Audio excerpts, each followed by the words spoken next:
புரியுது. நாங்க நீங்களா நோட்டீஸ் அனுப்பணுமா? கோயம்புத்தூர்ல கூட்டு லாயரே பேசிருக்காங்க. நல்லா தெரிஞ்சுங்க, லாயர் பேசிருக்காங்க. இப்ப லாயர் கூட லைன் எடுக்கலாம். சரியா? கோயம்புத்தூர்ல லாயர் கூட்டு பேசிருக்காங்க. மேம் இந்த மாதிரி இந்த பர்சனுக்கு நீங்க நோட்டீஸ் அனுப்புறீங்களா கேட்க, ஆமா நான் தான் அனுப்புறேன்னு சொல்றேன். என்ன ரீசன் கேட்காம இந்த மாதிரி 6 மாசம் டைம் வேணும்னு கேட்டிருக்காங்க. பிசினஸ் வந்து ஸ்லோவா இருக்கு, அவங்க மெடிக்கல் எக்ஸ்பென்ஸ் இருக்கலாம், டைம் கேட்டாங்கன்னு சொல்லி சொல்லவும் சரின்னு சொல்லிட்டாங்க. அந்த ரெக்கார்டும் வந்து ப்ரொவைட் பண்ணணும்னு சொல்லியாச்சு. ஒண்ணு.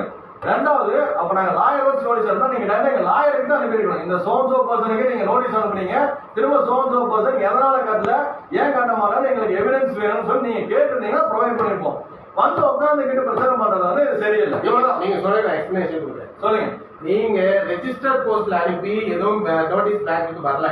First point. சரிங்களா? நீங்க எந்த ஒரு அட்வொகேட் நோட்டீஸ் அனுப்பிட்டீங்கன்னா நீங்க ரெஜிஸ்டர்ட் போஸ்ட் லோக்கல் பிரான்ச்சுக்கோ இல்ல ஹெட் ஆஃபீஸ் பிரான்ச்சுக்கோ புனே பிரான்ச்சுக்கோ நீங்க அனுப்பிக்கணும். ஓகே.